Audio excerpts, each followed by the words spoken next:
अगर इंसान पूरे मन से कुछ हासिल करना चाहता है तो कर ही लेता है, फिर उसके रास्ते में चाहे कितनी भी बड़ी मुश्किलें क्यों ना आए, वह अपनी मंजिल तक ज़रूर पहुंचता है। ठीक ऐसे ही एक उदाहरण है गुजरात के गणेश बरैया।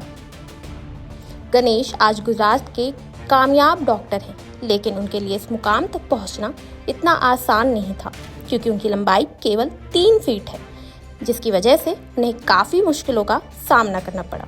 करीब 6 साल पहले जब उन्होंने ये सफ़र शुरू किया था, तब अपनी हाइट की वजह से उन्हें रिजेक्शन मिला, लेकिन वह रिजेक्शन से ना तो डरे, ना उनका मनोबल टूटा, और जो वह करना चाहते थे वो उन्होंने कर दिखाया। दरअसल 23 साल के डॉक्टर बरैया कुछ साल पहले medical council of India (MCI) ने MBBS करने से रोक दिया था, क्योंकि उनकी हाइट कम थी। हालांकि डॉक्टर बरैया इस फैसले से डरे नहीं, बल्कि उन्होंने अपने स्कूल प्रिंसिपल की मदद ली और पहले डिस्ट्रिक्ट कलेक्टर के यहाँ पहुँचे, फिर राज्य के शिक्षा मंत्री, और यहाँ तक कि वे गुजरात हाई कोर्ट तक चले गए। गुजरात हाई कोर्ट में डॉक्टर बरैया ने MCI के फैसले के खिलाफ याचिका दायर की। यहाँ उन्हें हार मिली, मगर उन्होंने हौसला नहीं खोया, जिसके बाद वे सुप्रीम कोर्ट पहुँच गए, जहाँ 2018 में उन्हें जीत मिली। सुप्रीम कोर्ट के फैसले ने MCI के आदेश को पलट दिया। इस तरह डॉक्टर बरैया ने 2019 में MBBS में एडमिशन लिया। MBBS की पढ़ाई पूरी करने के बाद अब वे भावनगर के सरकारी अस्पताल में इंटर्न के तौर पर काम कर रहे हैं। अपने शुरुआती संघर्ष के बारे में बात करते हुए डॉक्टर गणेश ने क्या कुछ बताया है, सुनिए। मेडिकल काउंसिल ऑफ इंडिया उसकी कमेटी द्वारा मुझे रिजेक्ट किया गया कि आपकी 3 फीट हाइट है, इसलिए आप इमरजेंसी केस हैंडल नहीं कर सकते, तो उसने मुझे रिजेक्ट कर दिया। मैंने ये रिजेक्शन की बात नीलकंठ विद्यापीठ तलाजा के प्रिंसिपल डॉक्टर दलपत भाई कातरिया और रेवती सरवैया से की कि सर ऐसा हुआ है, तो अब आगे क्या करें।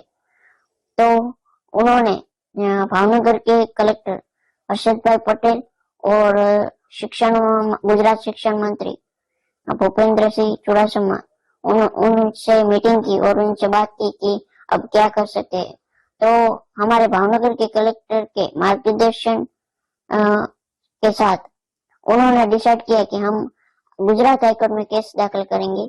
फिर उन्होंने गुजरात हाईकोर्ट में केस दाखिल किया। हमारे साथ दूसरे 2 और कैंडिडेट शामिल हुए, जो वो भी अलग अलग तरह की डिसेबिलिटी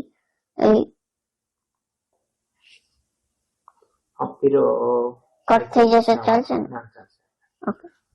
हमारे साथ दूसरे 2 कैंडिडेट इस केस में शामिल हुए, एक शेख मुस्कान जो बड़ौदा से थी और दूसरी हिना मावसिया जो राजकोट से थी।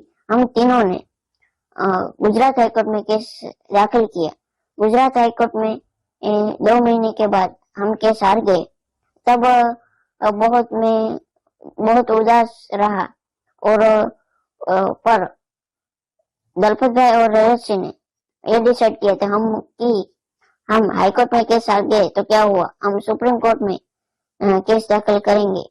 फिर हमने सुप्रीम कोर्ट में केस दाखिल किया और सुप्रीम कोर्ट का 2018 में जजमेंट आया कि आपको MBBS में एडमिशन मिल सकता है। इसलिए पर उस समय 2018 में MBBS के एडमिशन की प्रोसेस खत्म हो गई थी, इसलिए सुप्रीम कोर्ट ने ये ऑर्डर दिया कि आपको 2018 में नहीं पर 2019 में MBBS में एडमिशन मिलेगा।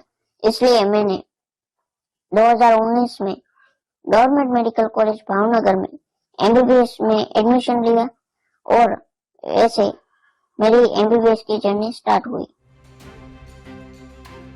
बता दें, हाइट की वजह से रोजाना की चुनौतियों पर बात करते हुए डॉक्टर बरैया ने ये भी बताया कि शुरुआत में मरीजों ने उनकी हाइट को लेकर संकोच किया था, लेकिन वक्त के साथ साथ वे कंफर्टेबल हो गए और लोगों ने उन्हें डॉक्टर के तौर पर एक्सेप्ट कर लिया।